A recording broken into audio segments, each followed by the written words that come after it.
welcome. And if you're returning, welcome back. So today I have a special guest with me. I would love for her to introduce herself. And, before I do that part, I'm really feeling honored to be having guests, show up with me to talk about just their journeys with their own well-being. And so today's topic will really focus on self-care, self-alignment, really getting in touch with yourself and taking care of you. So with no further ado, here is my guest. Hey guys, it's Portia Flowers. I'm Portia Flowers, oh my gosh. I am a childcare assistant. I have a nonprofit called Peace Community Closet. I specialize in charcuterie on the side. And I'm really just a vibe? Yeah, I guess so. I do a little bit of everything all the time. Constantly learning, constantly seeking. But I find joy in a lot of what I do. Yes, and I'm going to link the community closet. I'm going to link Peace Platters because right when we're done filming, I'm gonna eat mine and I'll share with y'all. I can't wait. But really, the purpose of these conversations, like I said, is to bring more people up outside of myself to really talk about their real journeys, their real healing processes. We're human, we're interconnected, and I really love hearing stories and sharing stories with others. So, let's kind of jump in with the first question. I was sharing with you earlier that I really have admired, the intentionality that you put into your own self-care, to your own personhood. And I want to know what kind of led you to this place, like where you knew you needed to be more intentional with you. I feel like it's something that I've always been aware of. Even as a kid, I was really into my emotions and wanting everybody else to be good, and very aware. My mom's always said you're an old soul, or you're too smart for your own good, those kind of things. But I feel like I've always been an avid seeker, but what comes along with that is a lot of emotional and mental exhaustion. Yeah. And so I'll say for sure around the age of about 24, I started to really understand the importance of self-care, from detox baths to working out to prayer to basically filling my cup up. It wasn't until years later though that I felt how important that was, and how much of what's the word I'm looking for? How much of a role and impact I was having when I wasn't filling my cup up.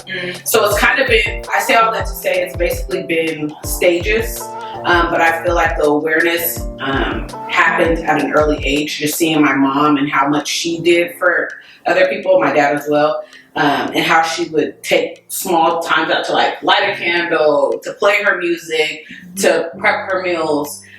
Seeing that young kind of shifted the way that I took care of myself in early adulthood to even now.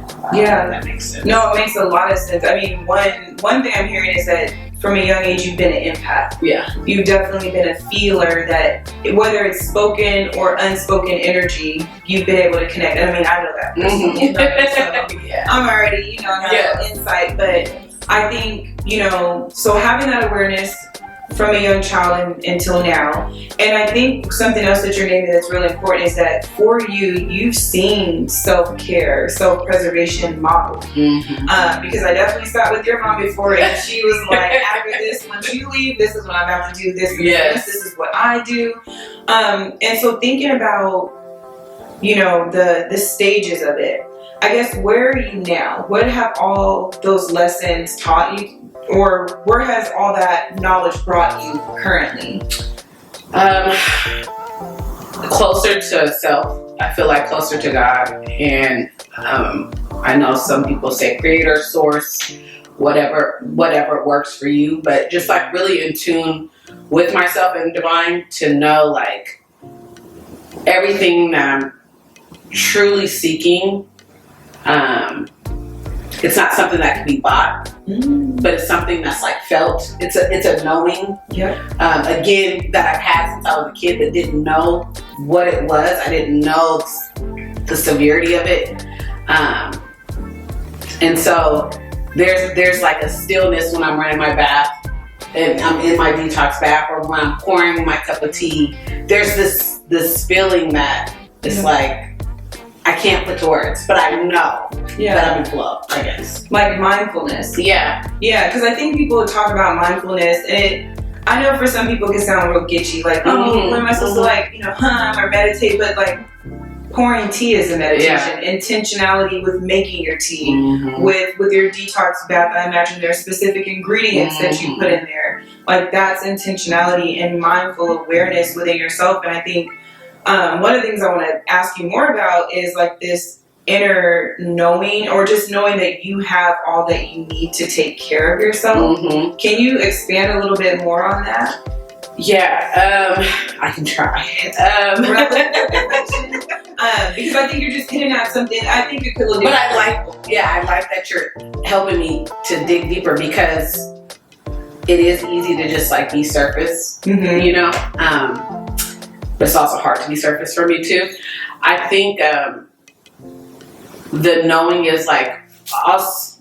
Before, I used to, when I would feel certain things, I would want to fill that void of whatever that feeling was with like going to purchase, or like being so busy running from point A to point B and then C, D. Like, I never sat down. Right? I'm still busy now, but it's a different type of busy. It's not running in circles. Or like on a hamster wheel. Now, I'm more in tune to be like, what is that emotion bringing up for you? What is you running from that emotion doing to serve? Is that serving you? And if it's not, okay, so let's go back to the drawing board. Whether that's me sitting here, literally like this, lights off, maybe candle lit. I listen to a lot of lo-fi. I love lo-fi. I love frequency. I'm trying to think. Chakra healing. Yes, all of those things play a part. But I think to go back to answer your question, it's like sitting with the uncomfortability within, and then sifting through that before I go to get something, to grab something, to make that emotion go away, or I'm sitting with myself to process, like prayer, meditation, really just sitting and acknowledging like, hey, you're uncomfortable. Hey, maybe you're excited. Maybe you're anxious. Maybe you're anticipating something, but sitting with myself and allowing all the extra things to clear out, to make space for what it is that I need to sustain. No, you make so much sense. I think it's hidden in everything. So my brain, I'm like, come on, brain, we'll pick one thread. Because I'm like, no, I want to keep all these threads. But I think in our society, self-care is seen as a spa day, a shopping spree, and not to diminish like how those things can feel good, right? Like, who doesn't like a little bit of shopping? But I think what you're naming is that those things can be a band-aid. Or sometimes, or even in some cases, a distraction. They're not always necessarily healing. It's just kind of numbing the pain or numbing the discomfort or whatever is coming up. And I really appreciate what you're sharing, because you're saying really self-care in its essence is being curious, questioning and investigating what's coming up and what is it trying to communicate. One of the practices I've been doing, I've been reading the book, The Happiness Trap, the updated version. And, he talks about that, like just when difficult thoughts or feelings are arising, to say, hey, I recognize that I'm feeling scared, and I know I'm feeling scared, or I'm investigating that I feel scared because I want to protect myself from hurt. And this situation feels really hurtful, and I'm trying to do all these things to not feel that hurt. But if I allow myself to feel it, I know that it's temporary and that it will pass through me, and I'll get insight, and then I'll know what I really need to heal or what I really need to focus on. And I feel like that's what you're trying, like not trying, but what you are saying is like, I'm being intentional about investigating, understanding, and then doing something with that.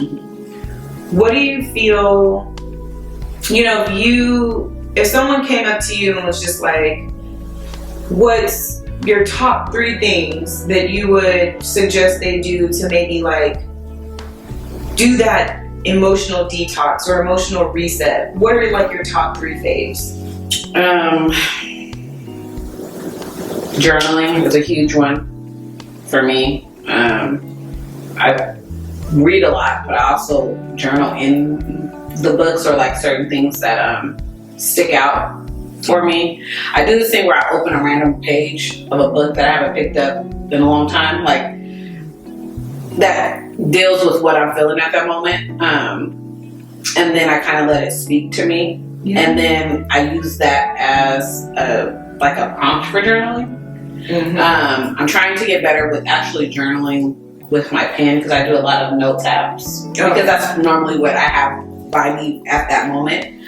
So I would say journaling / reading, meditation and prayer for sure. And then I want to say being present, being as present as possible. Yes. Yeah. Okay. 2 follow-up questions. Okay.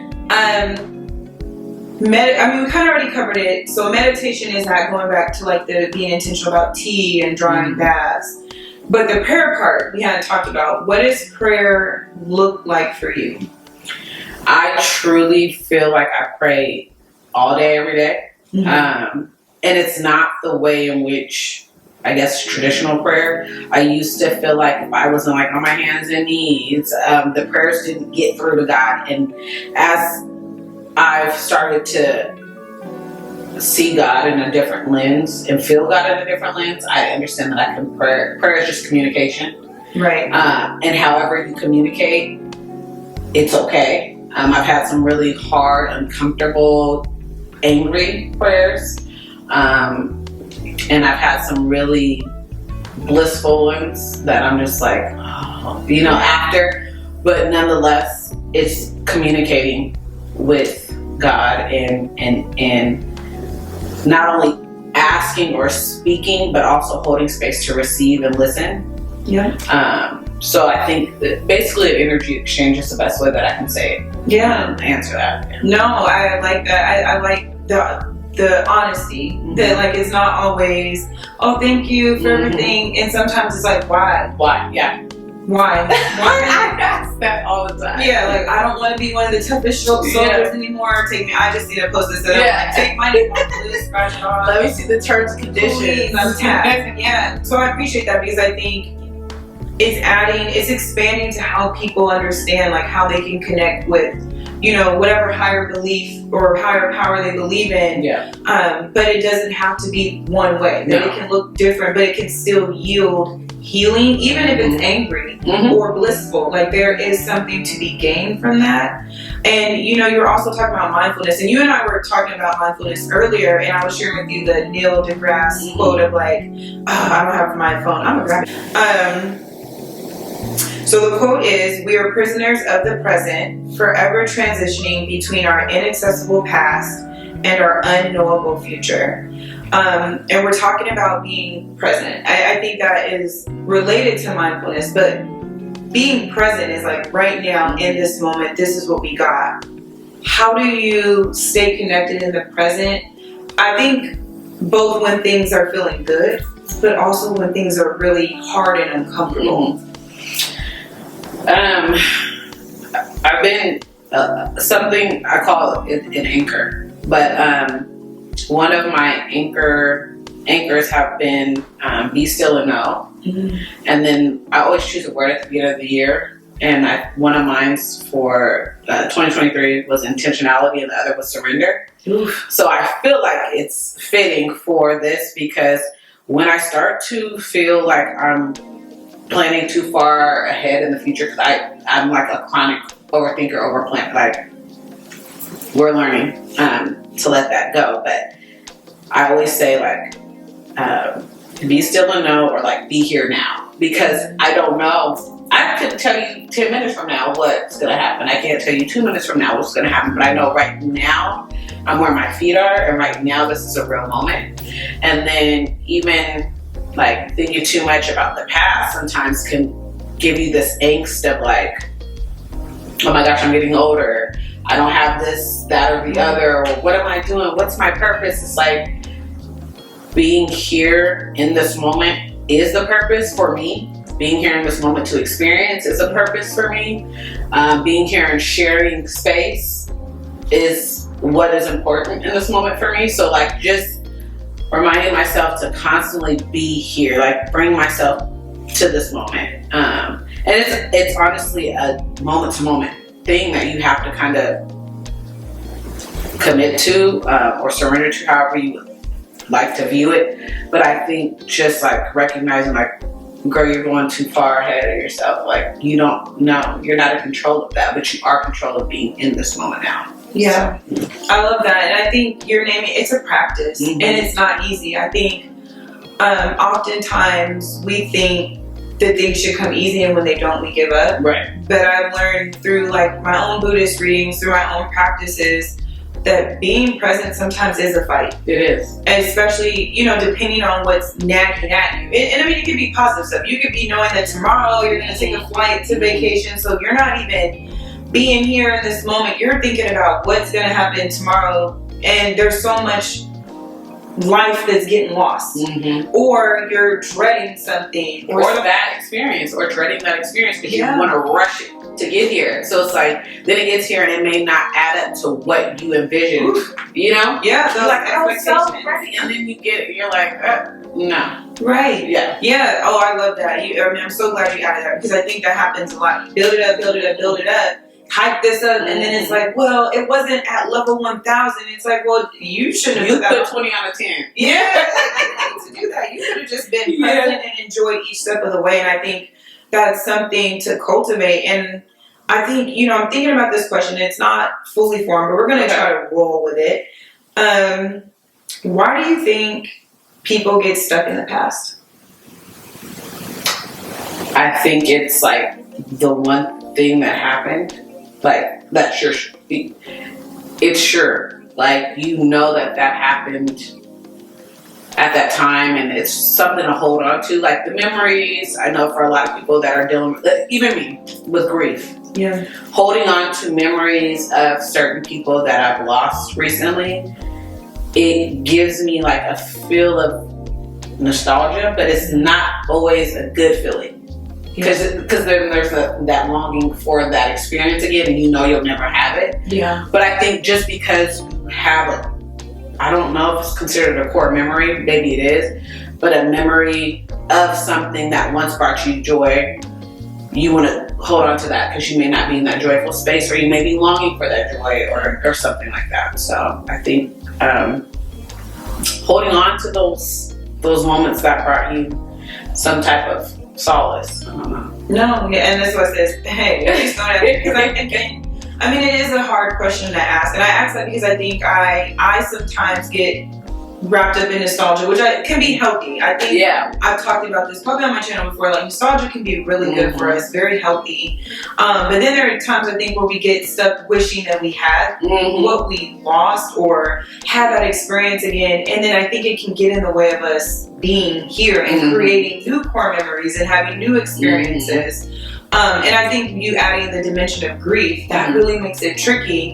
And wanting to like empathize and validate that too. It's like, that's where some people many people throughout our life are gonna start to live there. Yeah. Even if it's not grief because of physical death, and I always say death, you know, is not the only way or reason why we grieve. Oh yeah, grieve people that are alive. Yeah, you grieve the changes, the relationships, and all the things. And so I think there's lots of reasons, but I think once again, it brings us back to the importance of the present, because the present is where we make life happen. And I imagine, you know, I'll ask you this, but the other way. Why do we get stuck in the future? I think we've already talked, like we are both, we got called out about trying to plan everything, and that is, I'm always trying to protect myself from the future, not necessarily plan, but why do you think people get caught in that place? for me, I'll say for like childcare, right? All day long, you're constantly like putting out little fires, like, be careful, don't do that, stop, no. If you do this and this is gonna happen. Yeah. So because I've been doing that out of habit for now 13 years, I think I'm always trying to be one step ahead of something bad happening or overly preparing for something that may happen. It's like having a plan A, B, and C, but you haven't even got to experience, again, like what's going on right here. You're prepping it, like planning for January and it's November. Yeah. You know, it's kind of like the stores. You go to the stores and they have Christmas stuff. Why you got Christmas stuff out at Halloween? I hate that. I'm like, let's just have it. Some people are like, I just want to get the stuff and prepare for it, but it's like, you can't even decorate for Halloween peacefully because you're getting ready for Christmas. It just, I don't know. So I think constantly trying to prepare and to make sure that something doesn't happen, for me, takes me out of the present a lot, and I've been really working really hard on that. Yeah, I think we're similar in that, right? I mean, yours has been reinforced through like caring for young people who obviously like, I already know what's happening if you keep doing that. And we won't get into it. Lots of reasons why I'm always trying to the future because I'm like, you won't play me. But I think recognizing that so much of it is out of our control. All of it is. Yeah, and then I think it's like, well, what can we control?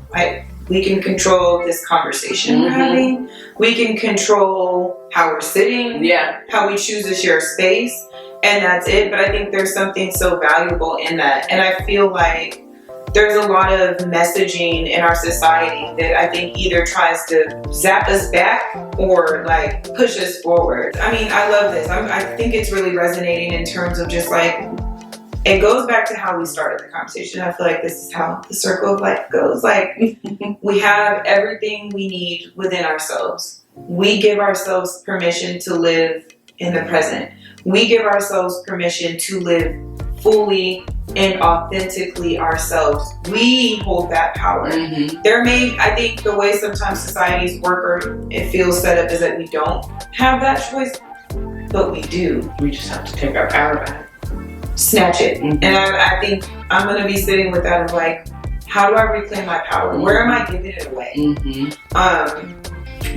So I appreciate you. I feel like I'm just soaking in all the wisdom.